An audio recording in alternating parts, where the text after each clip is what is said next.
Yoga is often thought as a restorative practice. Since many poses are gentle and focused on stretching and flexibility, plenty of people, including some athletes, even use it to recover from injury, as yoga is very slow and it helps them to ease back pain. The flip side, yoga also has the potential to cause injury or worsen them, especially if you have a back problem. If you have impingement issue or any kind of structural imbalance, you want to let your yoga instructor know ahead of time.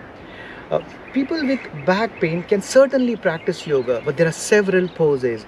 You must be avoiding it or modifying it. I have made basically five yogic asanas that you should be very careful with, especially with hyperflexions and hyperextensions. Yoga is one of the best things to happen in life because it's increasing flexibility, open the stiff parts of the body. Much of the time, yoga poses loosens the knot and removes tension. However, back pain can be complicated, and certain yoga postures make back pain worsen.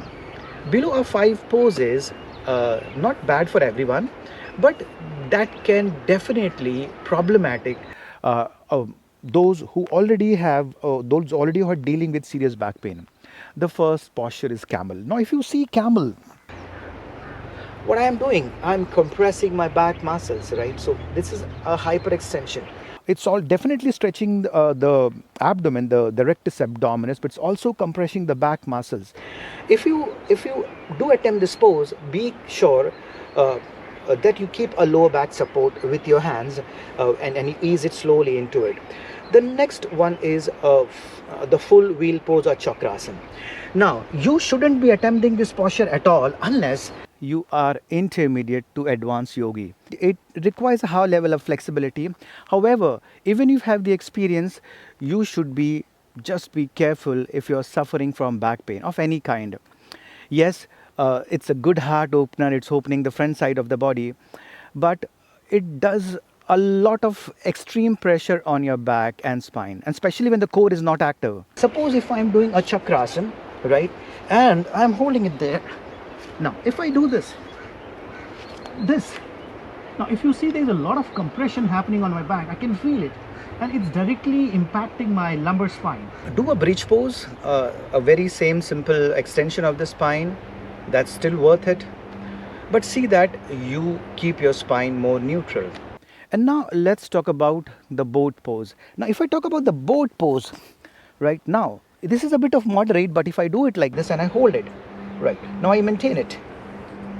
Now I can feel the pressure coming on my back. And I'm feeling that's not only the core is definitely fine, but my back is giving me a pain. Now, and that's the reason I'm avoiding this pose. If you have a back pain, just avoid it. On the next posture is shoulder stand. You should definitely avoid if you have a neck issue particularly and back pain. Although this pose can strengthen the core and upper body, it can put weight too much pressure on the neck and the spine. Those with tight shoulders or weak core tend to compensate in ways they start straining their back. And now let's talk about Paschimottanasana. Now that is known as a Paschimottanasana or treated forward fold. Now if I'm doing this and I'm stretching myself forward, I can feel a lot of pressure coming on my back. And that's the reason I would say recommend, in fact, bend the knees. You will loosen the hamstrings. And when the hamstrings are loosened, it's easier for you get into a forward flexion. Once again, it depends upon individual to individual. Just try, instead of seated, try to go for a standing forward fold because it can keep your back flat or straight. So avoid these five poses. Although recent research shows that yoga practice is good to treat back pain, it may not be appropriate for everyone. Be sure to show a doctor or a physiotherapist before starting any yoga sequence or exercise program. This can help you identify possible risk and help monitor your progress. That's it. Till then, take care, keep smiling. Namaste.